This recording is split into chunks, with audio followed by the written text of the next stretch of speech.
An arsonist might refer to a structure fire as irresistible, majestic, impressive. However, a firefighter may refer to it as catastrophic, devastating, destructive. For the community of Welch, Oklahoma, a fire is just the beginning of what is the most mind-baffling crime to ever cross its community. It's been 21 years, and they have nearly the same amount of answers that they had when the smoke cleared December 31st, 1999. A blaze that glowed in the early morning hours would unveil something that no one was prepared to handle. The Freemans had a tainted history with the Craig County Sheriff's Department, and when the call came through for a structure fire right there on the Freeman land, there was already animosity present when tires crackled over the gravel in the driveway. But no one was prepared for the level of animosity that would cause error after error being made during this investigation. The stories of what happened that night on December 30th, 1999 range from good old-fashioned revenge to mythical stories of drug deals gone bad to a master plan carried out by two teenage girls. Whatever the underlying cause of this tragedy, one thing is for sure. Two girls, Ashley Freeman and Lauria Bible, have been missing since that night of the unknown. And the three men they think is responsible for this after 21 years are saying very little, as two are dead and the third claims to not know what happened to the girls. One mother has never stopped looking for her daughter. Lauria Bible blames each and every investigator in this case for not looking for her child hard enough. Lauria is not a Freeman, but the Freeman name caused Craig County Sheriff's Office to wipe their hands clean of this case the moment a body was found. She blames OSBI's investigator, Nieder, for not doing his job. She blames each of them for the fact that she still doesn't have her daughter. Drugs, murder, and serious corruption are all at the heart of this case. And it's all gonna piss you off.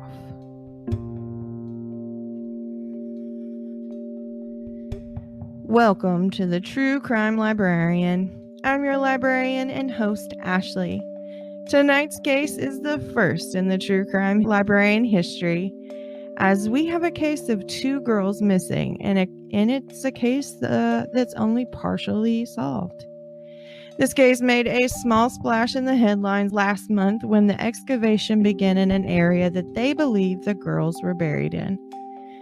The results of this have been kept in a secret lockbox, and until we know the results, Lauria and Jay Bible are still actively searching for their daughter. And they know if they can find Lauria, they will find Ashley. We are going to go back to the start and sift through this case ash by ash, just as the volunteers did when investigators failed to do so.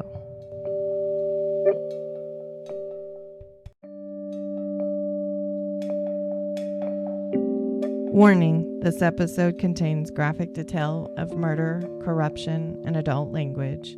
Listeners' discretion is advised. If you feel any of this may be too much for you, please skip this episode or have someone listen with you or for you.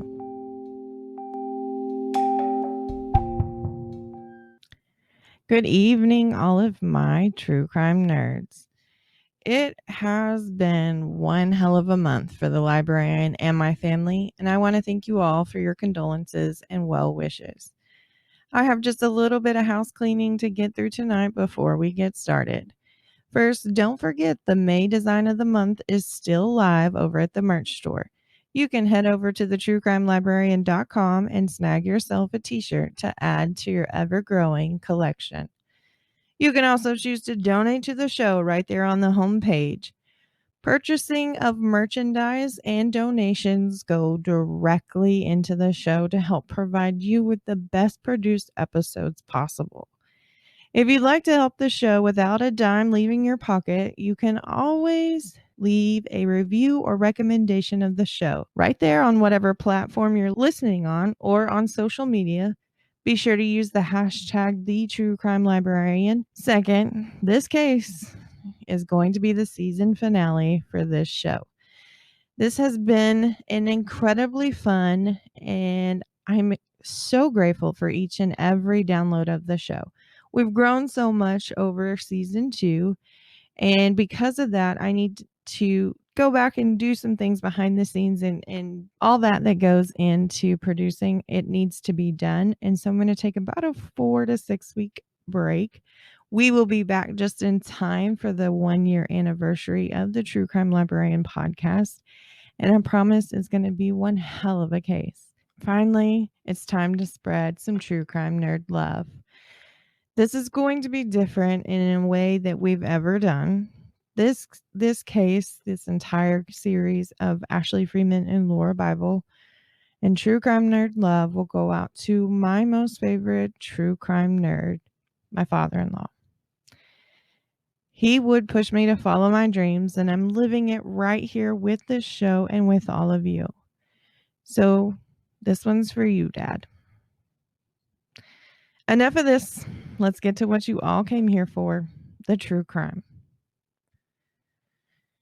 All right, guys, trying to figure out where to start with this case has been the biggest hurdle, but let me introduce you to the Freeman family, because this is going to be the like core of the entire case and investigation. And that name holds magical powers that I didn't know could exist. But as we get through this case, you're going to see just the tip of the iceberg of what it was like to be a Freeman. The name also provides a theory. It provides motive. It provides, the shortcomings of the police. There's just so much that goes on with the name Freeman. Danny and Kathy are the patriarch and matriarch of the family, and together they had Shane and Ashley. Danny Freeman was known around town for several things. The most notable was his growing of high-grade marijuana, and that was coupled with his temper.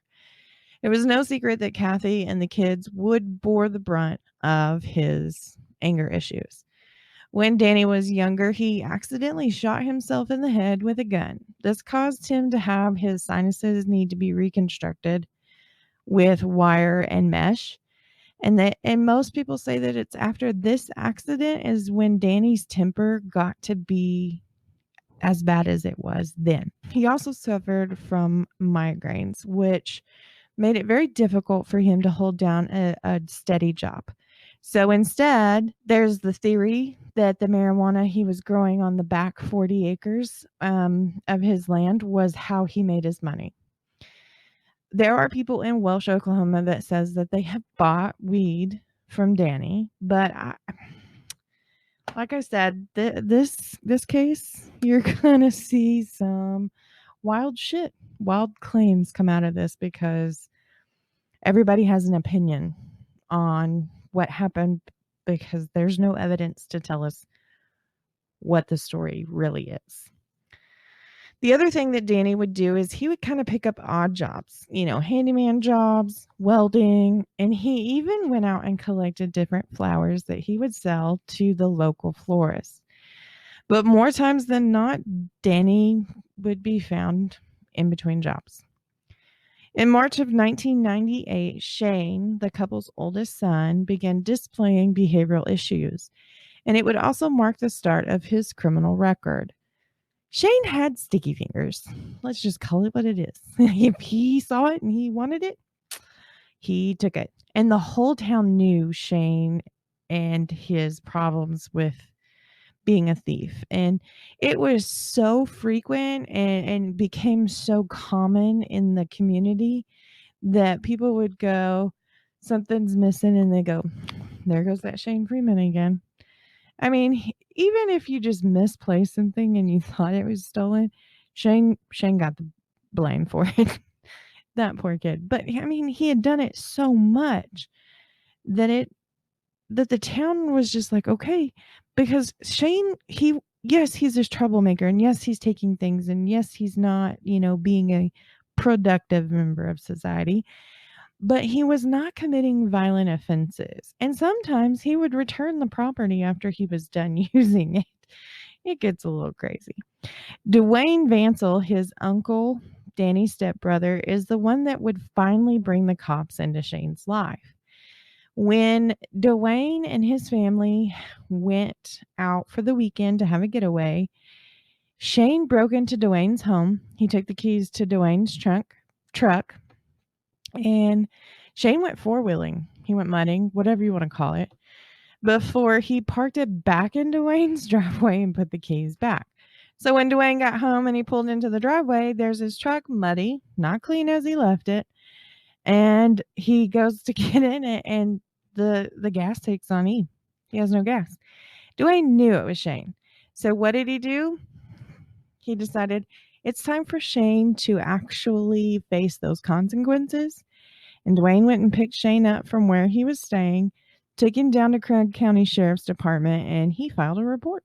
Shortly after Dwayne filed the report, Shane and his family were ordered to take part in family therapy sessions.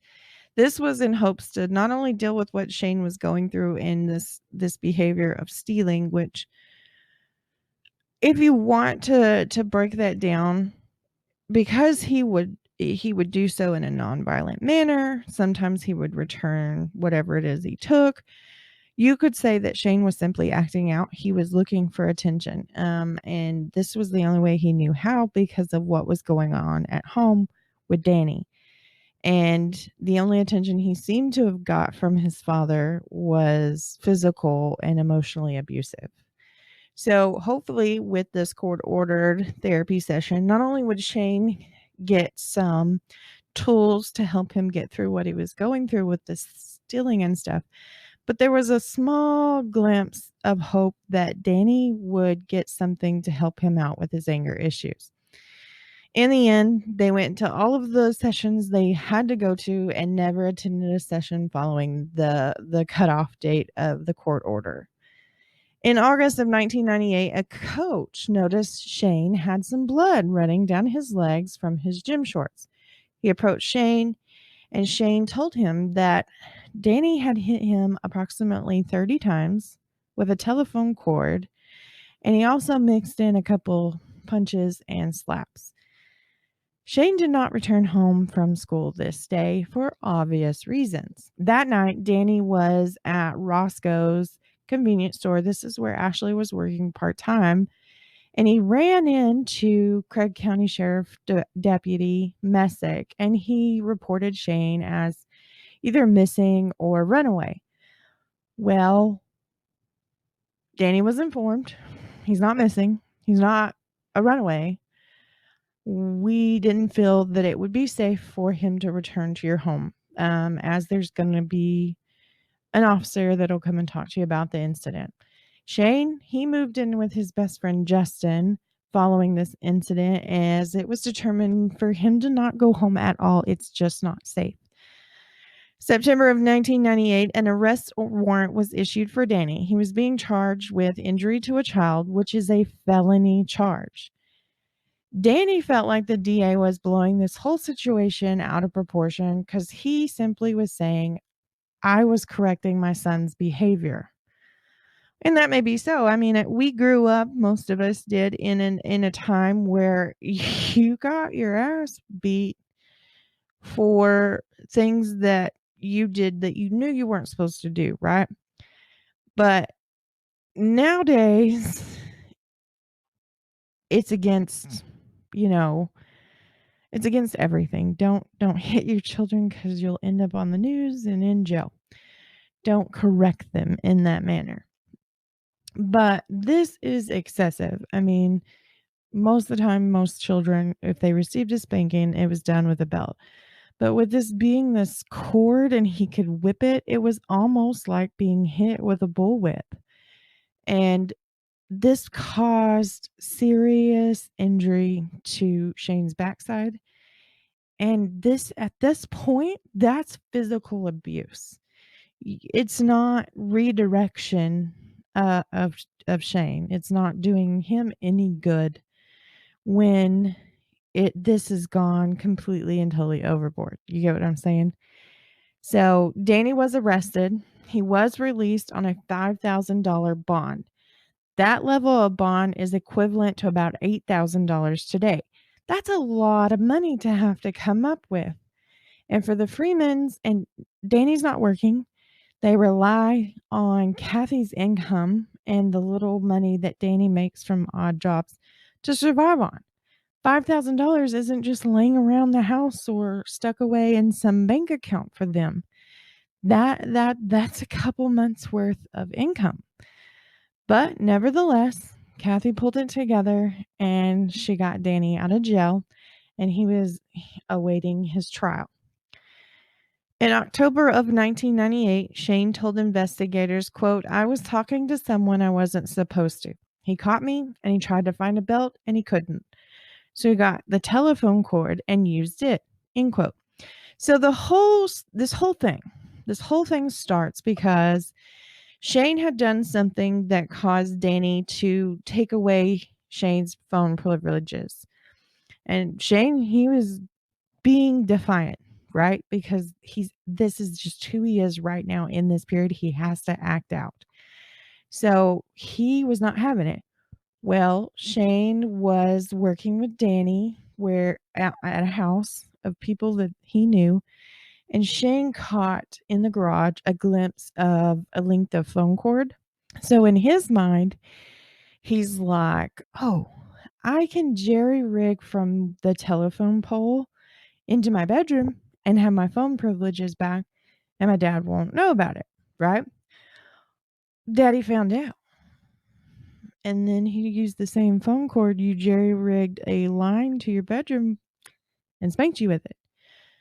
I don't agree with what Danny did, but Shane's actions deserve some form of punishment, correct? We're all on the same board. Danny went extreme. Very extreme. Fell off the edge of extreme. He's down there in that dark abyss. That's how bad this was taken out of proportion. And so as Danny is claiming, I was just redirecting my son, Shane is telling investigators as they're piling together the information they need in order to go to trial. On November 6th of 1998, Shane turned 17.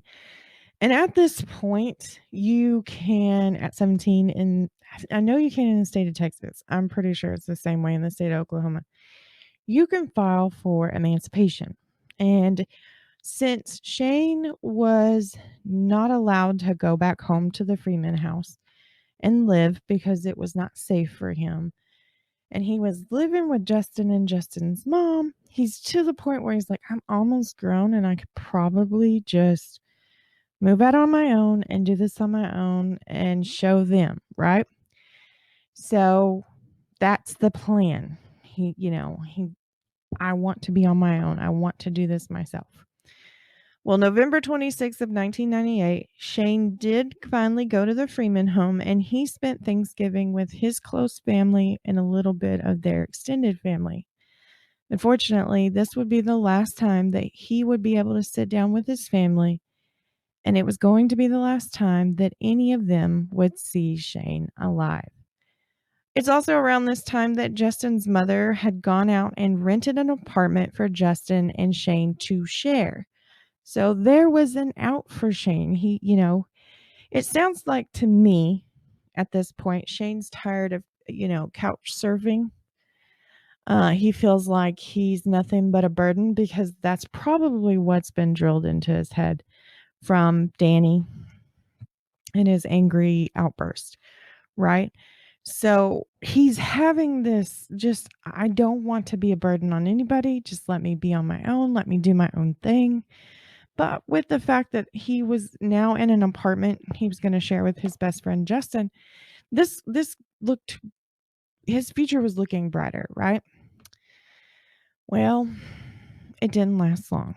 On January 4th of 1999, Shane stole Justin's truck and went out to his grandma Celeste's house. What occurred out there at that time is unknown. And there for about 24 hours, Shane's whereabouts were questionable because he didn't return home to the apartment and he wasn't seen around town. However, on January 5th, 1998, Shane was seen leaving his girlfriend's house and he left around 5:30 that evening. However, he would show up at the basketball game that she was playing in that night before leaving at 10:45, and this is in Afton. And I just want to put this out there that I will be posting pictures of this case when it goes live, and one of those pictures is going to be a tiny map. And on that tiny map, you're going to find Welsh, you're going to find Afton, and you're going to find a couple other little bitty towns. Welsh is one of those towns that if you're driving and you sneeze, you've missed the whole damn town, right? So for them, it's just rural area. They don't have much. A couple convenience stores, a church, funeral home, very little to offer. So generally, people in Welsh went to Afton, or they would go out to Veneta, Oklahoma, and do their shopping and, running around stuff. So I'm going to show a little map of that so that you know kind of where everything is. On January 6, 1998, Shane was seen wearing a blue jacket, and this time he is driving his grandmother's truck. Later that evening, Shane does something a little funny. He had apparently at some point stolen one of those red emergency lights. You've seen them in the movies where they pull it out and stick it on top of the hood of the car, those little bubblegum lights.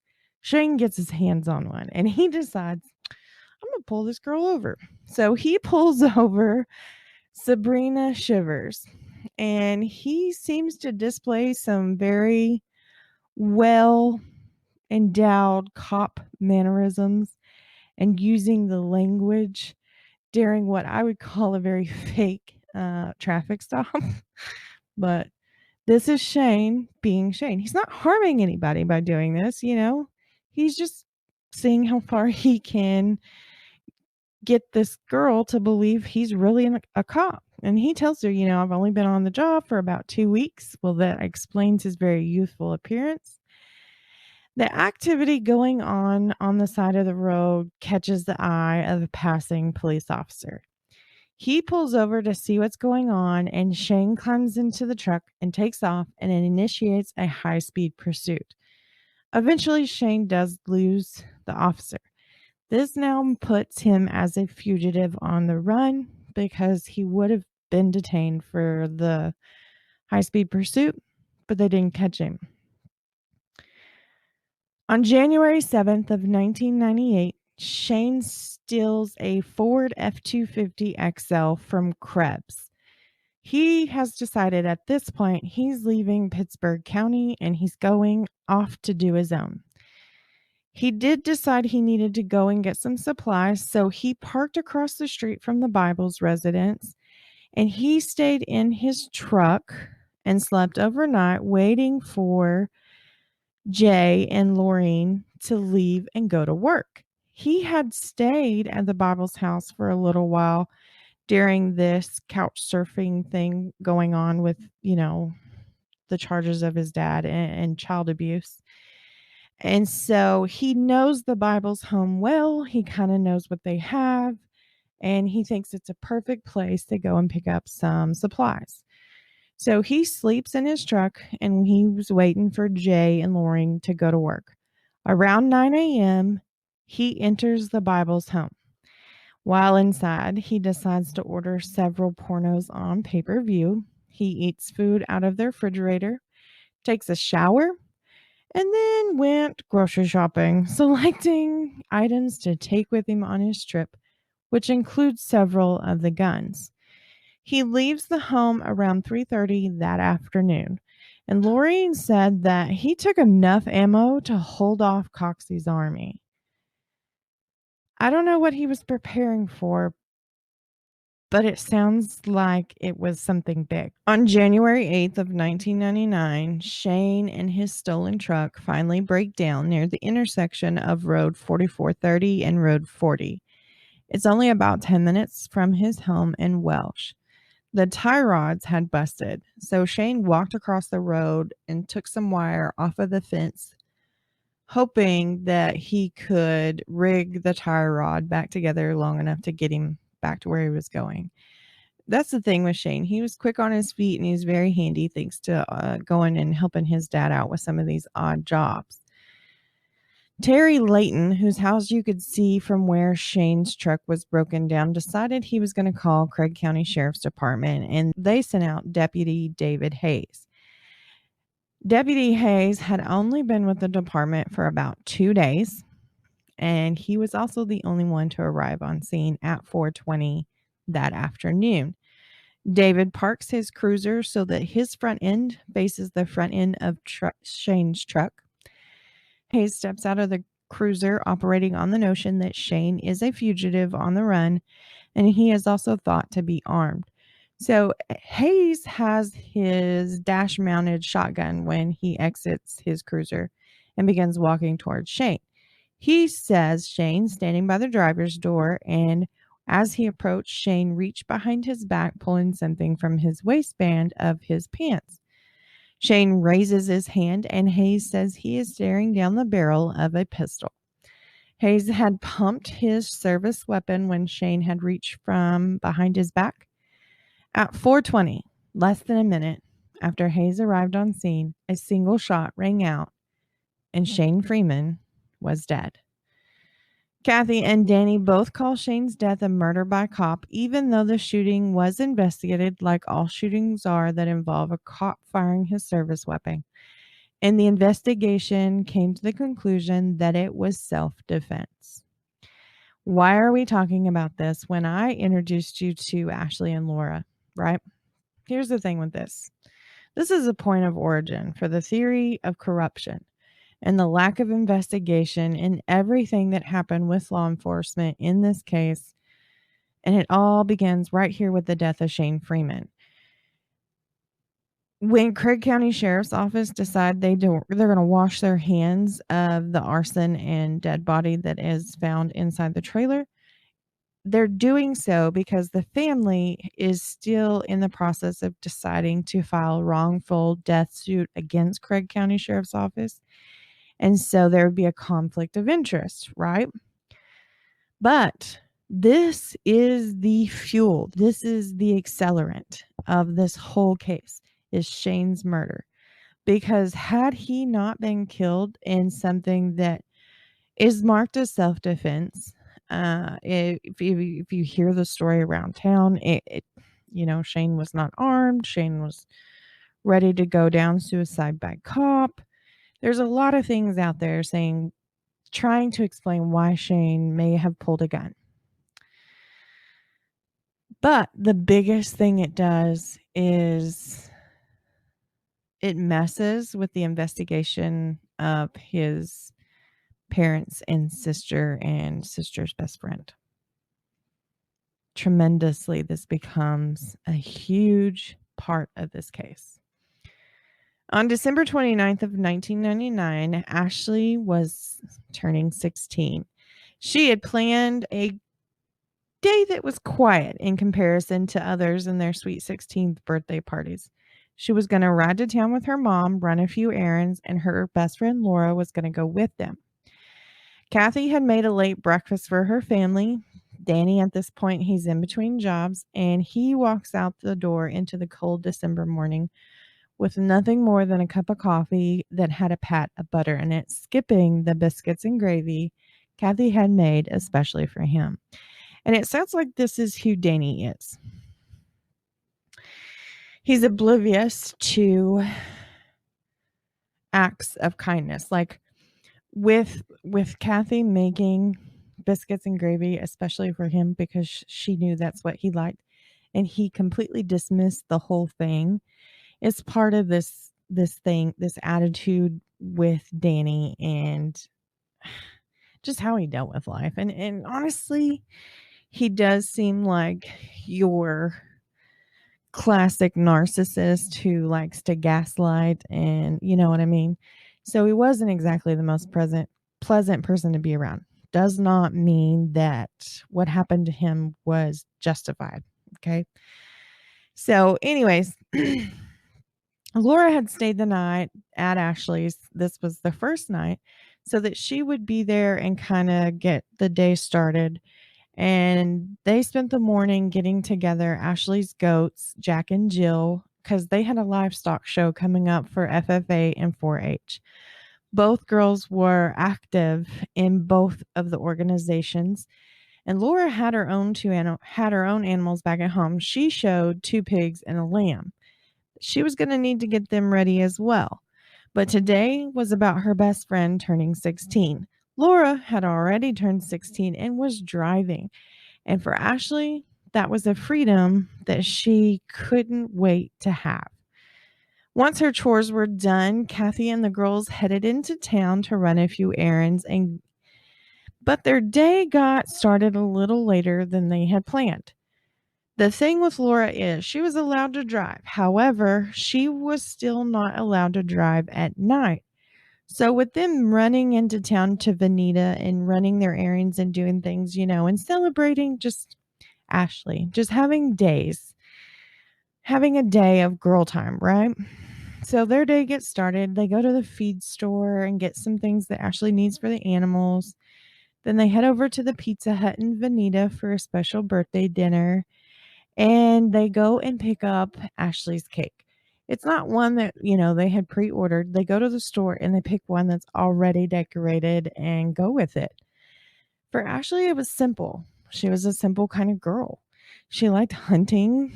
She was very what most people call redneck, but I would just call country. She didn't mind getting her hands dirty. She didn't mind taking care of the animals. She was one with the outdoors, and that is awesome.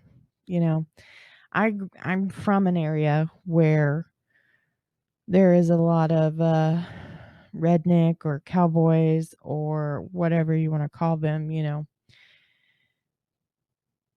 There's a different level of that they're on. I mean, you meet certain cliques of people, but for Texans and Oklahomans alike, we never meet a stranger. By the time it's said and done, we probably have picked up another friend along the way. We are very friendly people, but we also work very hard for what we have, and we're not afraid to get our hands dirty. A lot of people are. I'm not saying they're not. I'm just explaining this is why Ashley is okay going out and hunting and taking, a deer and, making jerky and deer steaks and things like that. She's very self-sufficient. Let's just put it that way. Anyway, so as they're eating dinner, Ashley's boyfriend, Jeremy, he shows up at the Pizza Hut so he can give her his birthday gift. Now, this gets a little muddy right here because some people say he did not show up at Pizza Hut and actually met them at Walmart after the dinner at Pizza Hut. And others say that he didn't see them until he went to the Freeman's home later that night. However, whatever the case is, eventually Ashley gets to see her boyfriend, Jeremy. Well, on the way home, it's already starting to get dark, and Kathy and Ashley decide, let's see if we can get Laura to stay another night so she doesn't get in trouble for not driving home.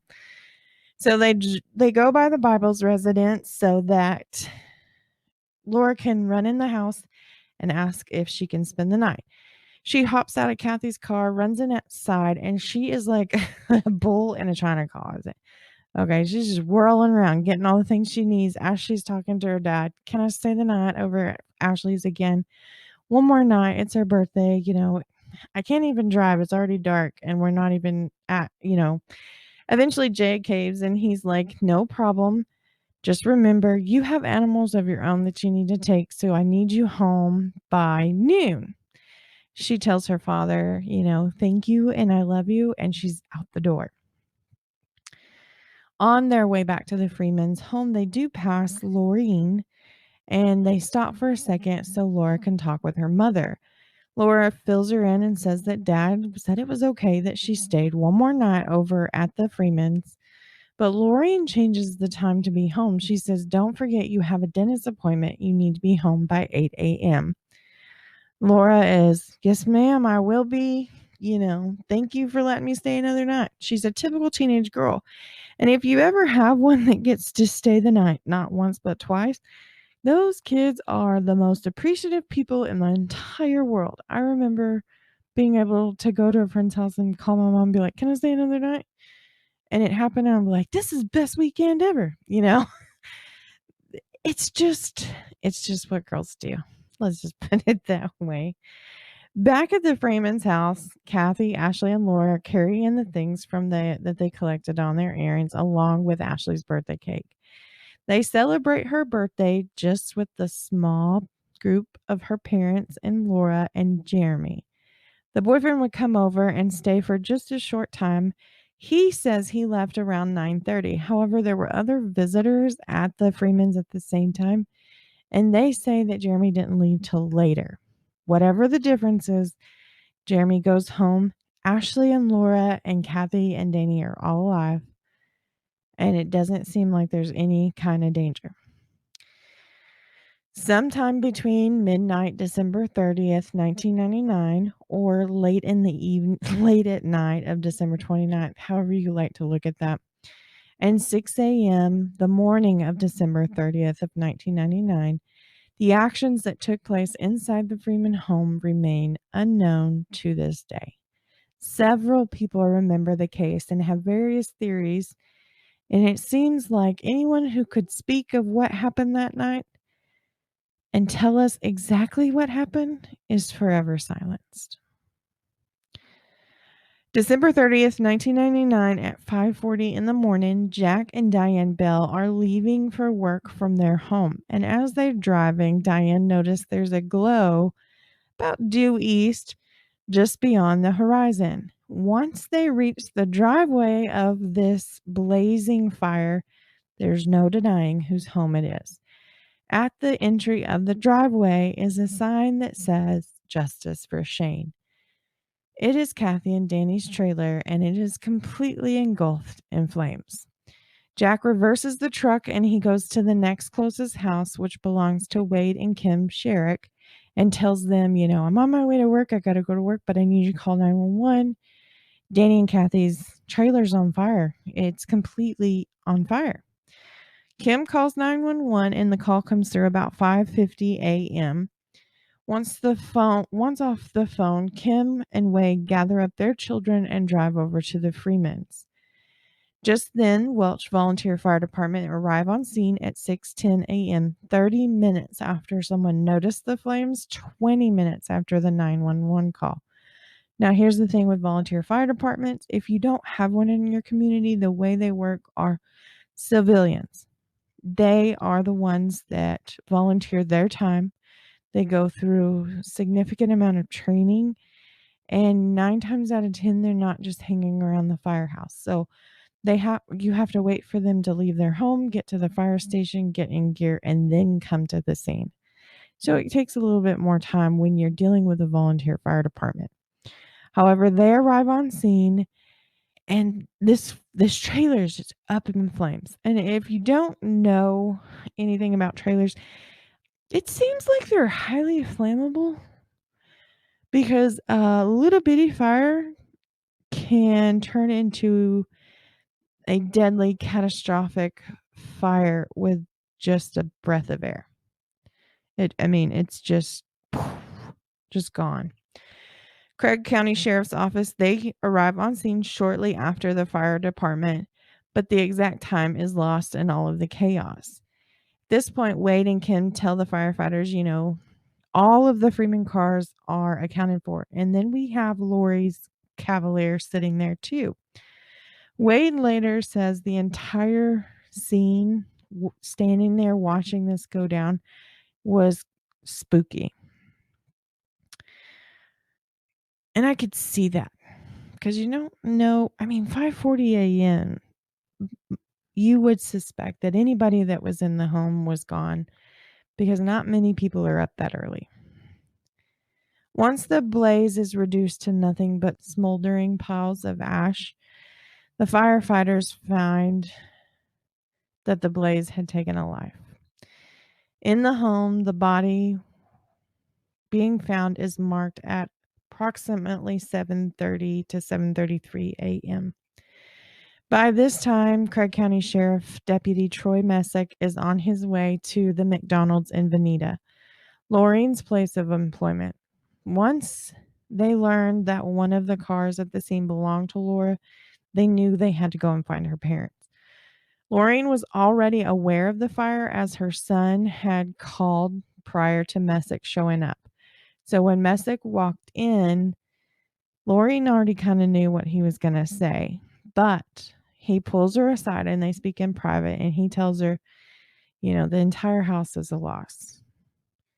And there's a body that's been found in the front bedroom. Laureen, she knows the Freeman's residence. She's been in it. She knows that front bedroom belongs to Kathy and Danny's room. So she's hopeful that the body that they have found is not that of her daughter. Laureen calls Jay.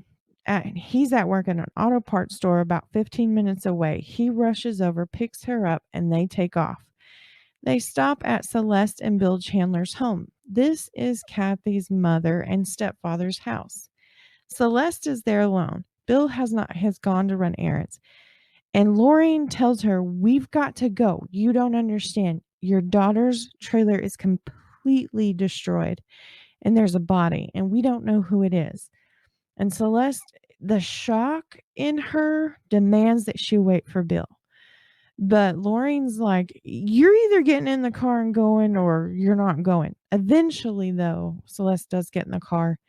And about 9:15 a.m., Jay, Laureen, and Celeste, they arrive on scene.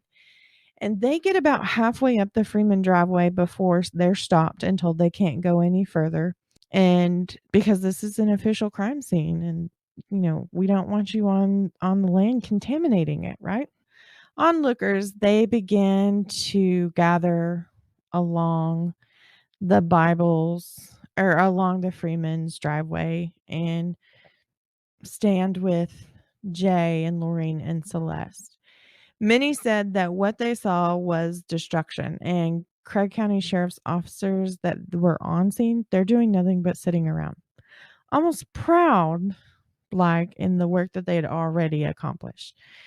They were handing over the scene to OSBI, Oklahoma State Bureau of Investigation, and they're following, due to the reason they're handing this over to OSBI is due to the history between the Freemans and Craig County Sheriffs. There's a conflict of interest right here, because if they had investigated it, anything they found, any direction they pointed, no matter right or wrong, they would have been held accountable, questioned, and probably blamed for trying to cover something up. So they were within reason to call in OSBI.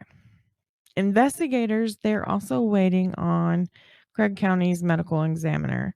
She's running late because she was on scene working a deadly car wreck that morning. At 3:30 p.m., Donna Warren arrives on scene, and there's history between Donna and Laureen. Donna had once been Laureen's mother's primary care physician, so the two knew each other really well. Once on scene, Donna disappears into the debris that is left behind from the fire, and she enters what used to be the master bedroom of the home. Laying face down on a waterbed that was pressed to the southern wall were Kathy's, and the way Kathy was kind of laying on this waterbed, she was perpendicular, meaning, she was the width, not the length. And her knees were hanging off the bed and they were bent slightly. Her calves, ankles, and feet had been burned off of her body and lay in the floor below her. The waterbed had exploded at some point during the fire, and this helped preserve Kathy. Had it not, she would have been almost unrecognizable, as her backside was completely charred and burned. But Kathy's face and front part of her body were preserved from the water, so they were able to make a positive ID. As Donna is on scene doing what she needs to in order to get the body removed, those gathering beyond the yellow tape begin spinning rumors. One of them is just Danny and his dadgum temper, or Danny killed his wife and took the girls. And this is one that the police leaned on heavy in the beginning. Also on scene is the assistant district attorney, Clint Wade, and he is stirring the rumor mill. He is overheard by several residents who were standing there that day saying Danny owed a lot of money in drug debt. So he's also got a point of origin that he wants this case to go, right? He's going to say Danny grew pot, he distributed pot, and this was just a drug deal gone bad, right? Well, not really. That's not what happened. But you can see already they're not looking at the evidence, they're not looking at, Kathy's body. They are hearing this, that Danny has a temper and he finally, had a snap and killed his wife and took off with these girls. But then you have other people going, well, he was a drug abuser and he sold drugs, and, that's what it was. At 4 p.m., Kathy's body was removed from the scene, and as Donna got a little bit closer for Lauren to wave her over, she heads over. And due to their history, the main thing Lauren wanted to know was that Laura? However, in her mind, she's like, I hope it was Kathy, even though you don't want to hope that. But as a mother, you also don't want it to be your child. Donna tells Lauren that the woman had a wedding ring on and her hips had showed signs that she had given birth, which means it wasn't Laura. At 5 p.m., OSBI was on scene being led by Agent Steve Nutter. He was calling the scene and having all of the investigators wrap up what they were doing. Standing so far away, you would think that with dusk starting to approach, that they may be getting ready to call it done for today and come back to keep looking for Danny, Ashley, and Laura. However, Nutter walks over to Dwayne Vansell, Danny's stepbrother, and hands him the search warrant for the property and says, we're done. Scene's yours. And Lorianne's standing there and she asks for clarification. She's like, are you done for the night or done on the scene? And when are we going to start looking for the girls? She's rapid firing questions, and Nutter he replies, and I shit you not, he says, quote, it's getting late. We'll look for them tomorrow, end quote. We as true crime nerds, as armchair detectives, as true crime junkies, whatever you want to call yourself, we know that with each hour that a child is missing, the greater the risk is of not finding them alive. However, Steve Nutter, well, it's 5 o'clock. It's quitting time. Right? That's how that works? No? Okay. So we, even Laureen and Jay and Dwayne, they know we've got to find Danny, Ashley, and Laura. Something's not right here. Well, another rumor begins to float around, and it is of Danny had in fact gone off his rocker, and he was laid up in the brush on the backside of the Freeman land with a high-powered rifle, and he's ready to ambush the Craig County Sheriff's Office and OSBI. So he's out there playing Call of Duty, right? At least that's what the rumor says he's doing. He's got his daughter and his daughter's best friend. He's fell off his rocker. He's killed his wife, set his house on fire. And now he's just waiting so he can start picking off all of the men that were involved or a part of his son's murder, right? No, that's not what's going on.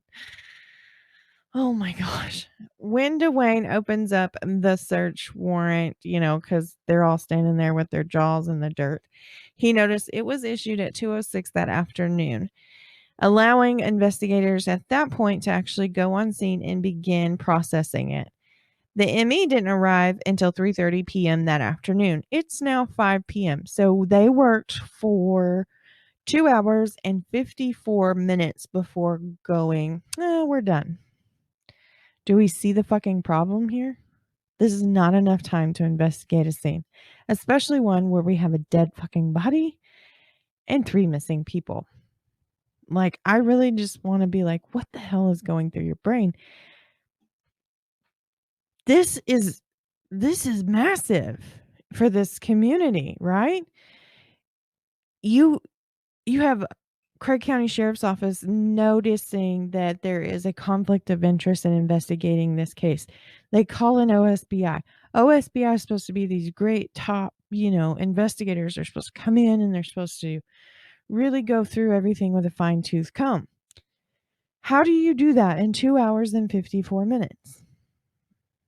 I mean, there's some agents out there that are really good at their job, but they're not good enough to sift through an entire home being burned to the ground and a dead body, right? Shocked and stunned, Dwayne wants to know what they were going to do about the neighbor who had recently come forward and said he seen Danny and the girls up by the pond. Nutter says it's too dark and that if he sent his men out there to look, they were liable to get hurt and he wasn't going to allow that. Fine. Dwayne would go up to the pond and then he was going to go on to the cabin that his family had when they were growing up, and him and Danny were very fond of it. It was very secluded. Nobody lived there actively year round. It was just a place for their family to get away from the everyday mundane. If Danny needed somewhere to hide, this is going to be where it's at. And Dwayne, he knows if he takes law enforcement with him, it's just going to spook Danny and make things worse. So he's just going to go up there by himself, and hopefully Danny will start talking. Nutter, he's not budging on any scenario that Laureen, Jay, and Dwayne are handing out as their family is missing. He's done. Crime scene is closed. You're now the proprietor of this land. This is baffling. Like, wrapping your head around this, it generally will cause a migraine, because there's no words in the English language that you could string together to even remotely explain why this is okay, right? Okay. So Dwayne, he heads towards the cabin. Crime scene's been released, so a few volunteers, they offer to start combing the area out behind the house. We've got 40 acres to look through. So we've got volunteers on horseback. We got volunteers on four-wheelers and ATVs. Their headlights are guiding them through the night. And every single one of them are calling out for Danny, Ashley, and Laura. They're picking up where investigators left off. Jay and Laureen had scheduled some interviews with Netter, and that one was at 6:30 that evening. The other was at 7:30. The two were going to be interviewed separately, although there's very little that either one of them could provide in regards to what happened in the private life of the Freemans. However, they were still brought in for questioning, and authorities, they keep asking the same questions, just wording it different. They were sure as shit that this was the work of Danny Freeman.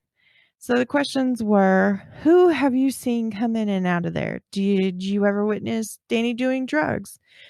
Did you ever see Mr. Freeman with large amounts of cash on hand and no explanation as to where he got it?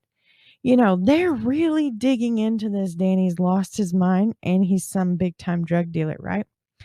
He's a small town pot dealer, if that. He may have grown some premium stuff, but he wasn't, Escobar, or he's not peddling millions of dollars worth of drugs. That's just not who he is. He didn't have it in him to do that. I mean, there's just too much work. Lorian and Jay were asking investigators, what are you going to do to find the girls? And the answer was always the same. We're working on it. So as they're firing off these questions about what do you know about Danny and his private life and, is he a drug dealer? Jay and Lorraine are like, what are you doing to find my daughter? She is not a Freeman. She is a Bible. So Craig County Sheriff's Office, you can be out there looking for my daughter because she is not the conflict of interest, right? They're not happy with the answer they keep getting. We're working on it. We're working on it. Well, they get to talking with Steve Nutter, and he tells the Bibles he's in the process of entering the girls' information into NCIC. Later, we're going to learn that Laureen would be the one to actually enter the girls' information into the NCIC, as Nutter never did anything to get the girls in there. It was January 1st, 2000. Ashley and Laura had been missing for 3 days, and they're just now getting into this national database. We lost time looking for these. And Nutter, his response when Lorraine was coming up to him and she's like, why didn't you do this? And he's like, what are you talking about? And she's like, you didn't have the girls into the NCIC database. Nobody's been out there actively looking for my daughter and her friend. You didn't enter the information like you said you did. And Nutter's like, well, no, but, I was about to. He stutters all the way through this, and it pisses me off. You have 16-year-old girls. They are not grown. They're not adults. They are still children. No matter how you look at this, every investigator that arrived on scene should have been looking for them girls. I realize that we found a body. A couple of them could stay back. There's crime scene technicians to process the scene. We need investigators out there utilizing every tool that they have at their disposal in order to find these girls. And he did nothing. Nutter is with the Oklahoma State Bureau of Investigation. This is a branch of the Federal Bureau of Investigation. He's top of the top. He's creme de la creme for Oklahoma. And he comes in and does a piss poor job and hands you wonton soup with no fucking wonton in it. He's useless. Useless. Laureen, she's done. She's had it. She's tired of being repetitively told, we're working on it. We're working on it. That crime scene's been released. And she's about to do something that she's not trained for, that she has no knowledge of how to do it, but by God, she's going to do it anyways. She takes on the task that the investigators should be doing at this moment. She's a mother looking for her baby. And hopefully she will find the last living member of the Freeman family. Laureen's a manager at McDonald's. They don't train you to do grid search. They don't train you to collect evidence. They don't train you to find a missing person. But guess what? She's going to do it. And she's going to learn along the way. Her favorite quote, and I love this because I feel like it fits to, true crime podcasters and their listeners. When asked, where do I begin? How do I do this? Laureen's always like, I just do it. I just keep doing it anyway. Regardless of her knowledge, she keeps going. And I find this so appropriate because every case I cover, when I start to look at it, I have no idea what I'm doing, nor do I think I have the perfect layout of how to do this case. I don't have a template to go by when I do a case. I start reading and I start looking for answers to questions that I come up during my reading. And it's just what we call a rabbit hole. I end in a rabbit hole. At the end of the day, I try to throw together a timeline. But there's so much information that just going through a factual timeline and being like, this happened on this day and this, it's not possible. There's so much wrapped up into these activities that I want to provide you. So I'm striving to to provide you with the best case. I don't know what I'm doing. I just keep doing it anyway. I don't have this goal of hoping to single-handedly solve some unsolved case or cold case. If it happens, that's great. I put my brain together and we did something. We brought light to something. And if we don't, it's not the end of the world for us. We are not trained. There's no true crime podcast, university go to. You start and you keep going. And I love that about Lorraine. She didn't know where to start. She, probably had the same amount of knowledge as we did from just watching television. And she threw together one of the best damn investigations I think I've ever seen. And for it to come from a civilian is even better. On December 31st, 1999, it's the next morning after the fire and all the chaos of what happened. The crime scene is legally theirs. So Lorraine and Jay, they get up early. They're still really kind of reeling from their interrogations the night before. But today they have one goal in mind. Today they're going through what is left of the Freeman home in hopes to find something that will point them in the direction of where the girls are. Like I said, with the crime scene being released,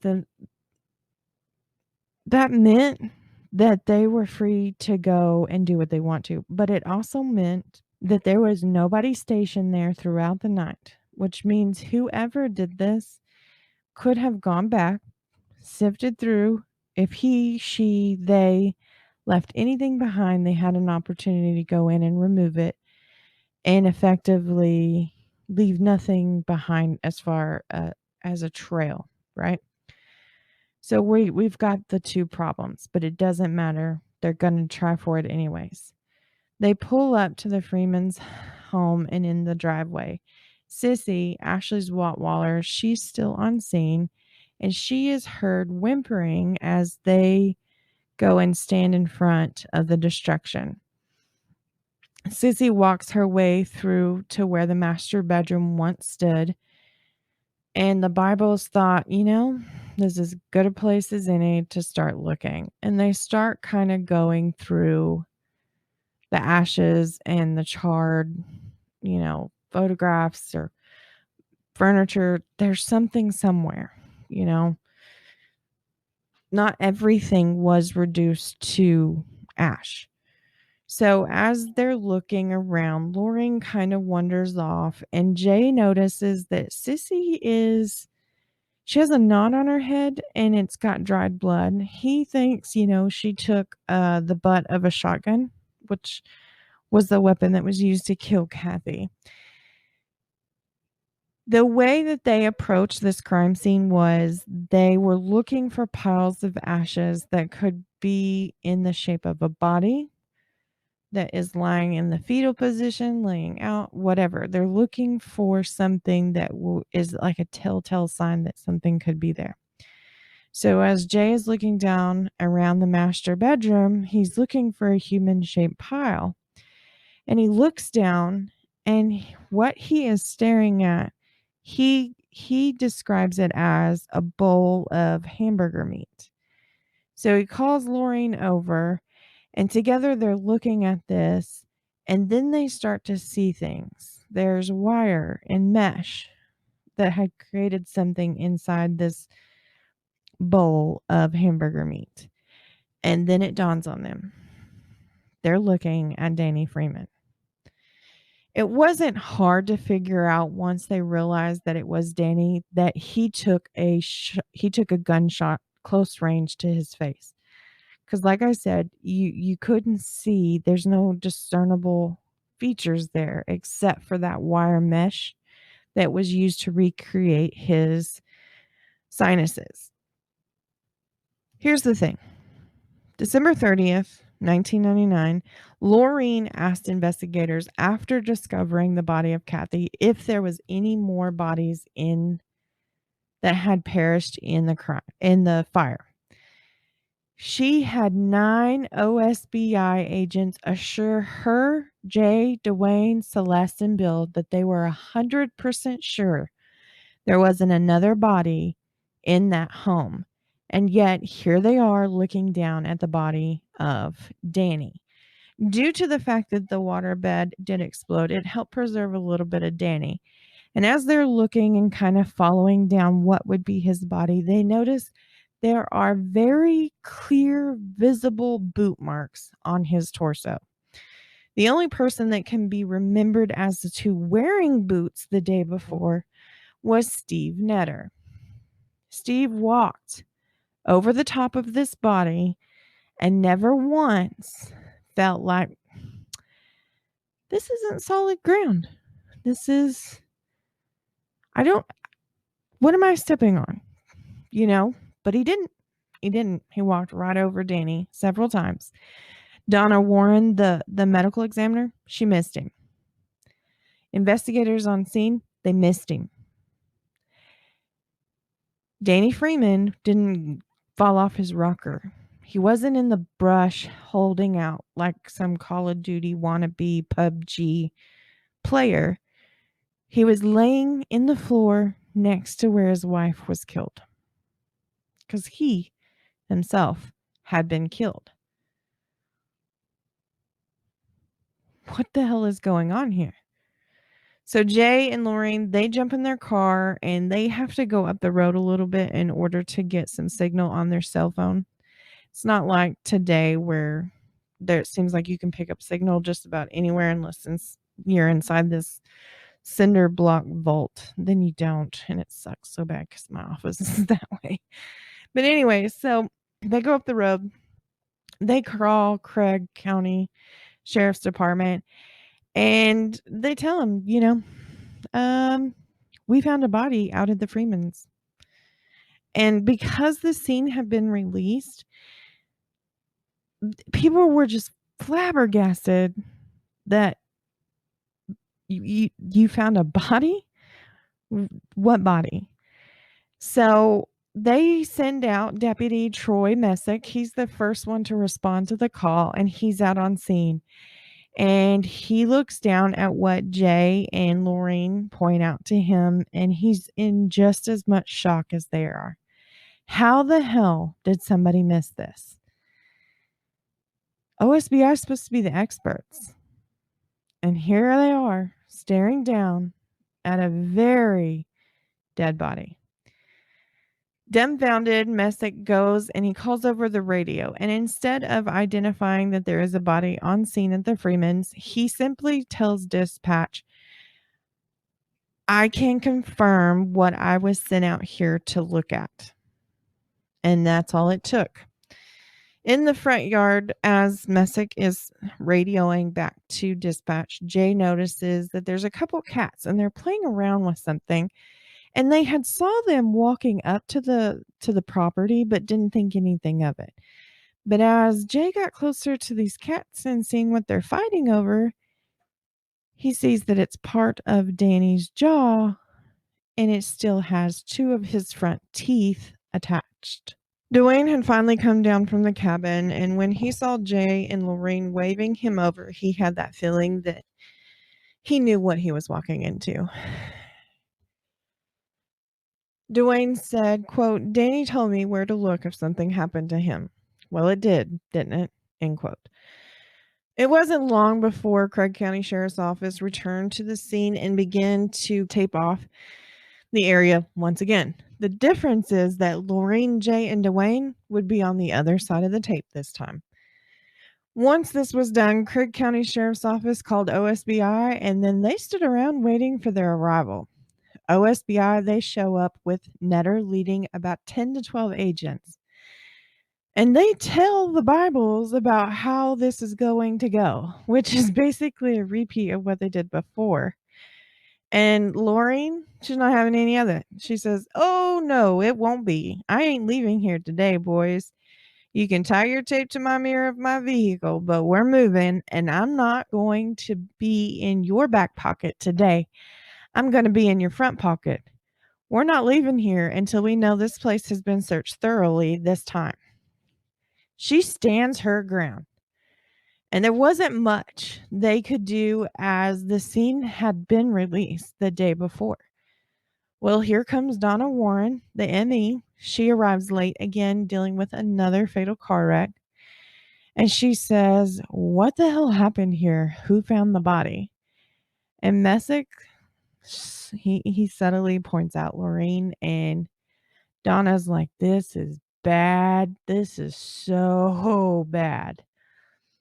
So where Danny was found, he was found at the bottom of the right corner of the waterbed, and there was no gun within reach. So they immediately could rule out the whole murder suicide, still trying to pin things on Danny, even though he didn't do it.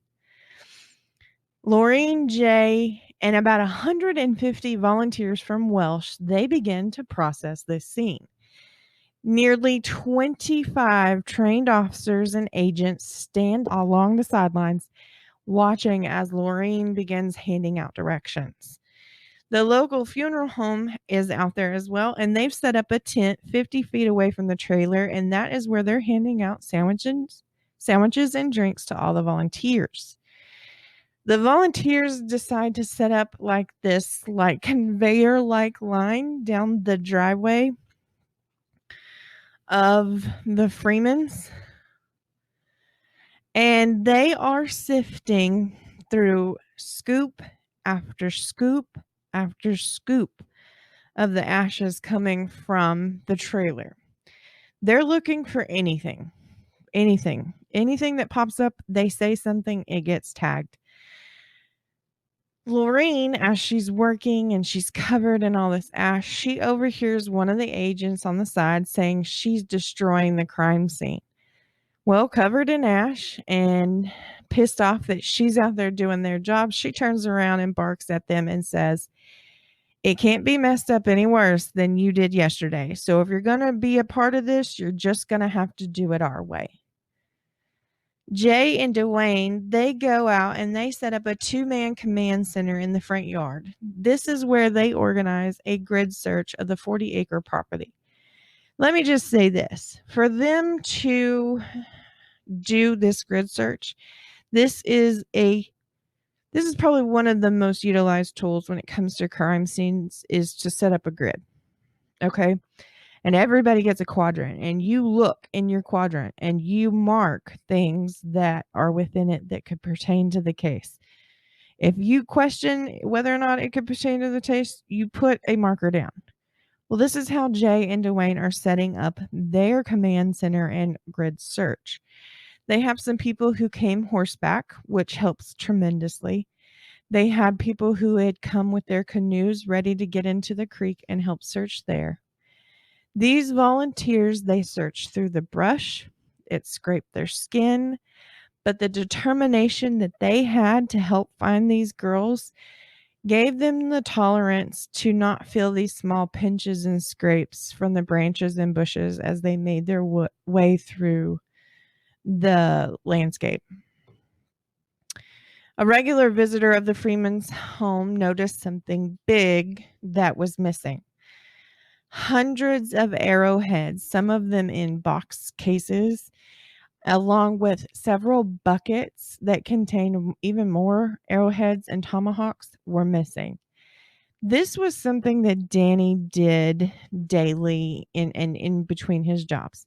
He would go out on the land, he would tend to his marijuana, and he would be looking for Indian artifacts. It's something he truly enjoyed. And in his area, they were known for like the Cherokee Indians. And so there's a lot of stone-made tools just waiting to be unearthed. And Danny found solace in this. This was his therapy.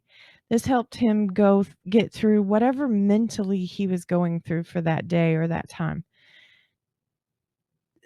In the beginning, I said that, hopefully something would change when he was sent to the court-ordered therapy sessions. And I still wish there was some tools he utilized. But learning that this was a hobby of Danny's was, it was, you know, sugar to the sweet, to the sour of this whole thing. He had an ability and he was doing the best he could to maintain it. What was left of the Freeman home was ripped apart by Lorraine and the volunteers. In Ashley's room that used to be Shane's, Lorraine found Laura's purse, and inside was her ID and all of her Christmas cash that totaled about $200. Also in the room was a partially burned pajama top of Laura's. She had either not gotten ready for bed, or whoever did this made her change out of her pajamas. So, did the fire start before she had a chance to prepare for bed, or after? Was she forced to change her clothing? Nailing down when the fire began would help them know exactly how long the girls have been missing. It was a key factor in this investigation, and the only thing that was for sure is those trained to do what the Bibles and the volunteers were doing were standing by and watching, not willing to find the answers that were looming in the air. What happened that late night into early morning at the Freeman's house, and where were Ashley Freeman and Lauria Bible? Major furniture that was still standing in the destruction of the Freeman home was tore apart, hoping to find something, anything that would tell them not only what happened that night, but where the girls had gone. Craig County Sheriff's Department literally washed their hands of this case based on the last name of those who owned the trailer, but never tried to help find the one teenager that didn't share that last name. Instead, it was left to her parents to start somewhere. Kathy was shot at close range in the back of her head where her body fell to the waterbed. Danny was shot in the face at close range and he fell close to his wife. The only thing identifying Danny's body was the wire and mesh that was used to construct his sinuses after the accident. I want to thank you all for joining me tonight as we sift through this chaotic destruction that is the Freeman Bible case. Join me next week as we get our hands even dirtier looking at the pieces of this case and putting together the puzzle that is 21 years old. As always, I leave you with one last line. There's wisdom to be gained from not cutting corners. Much love, the true crime librarian.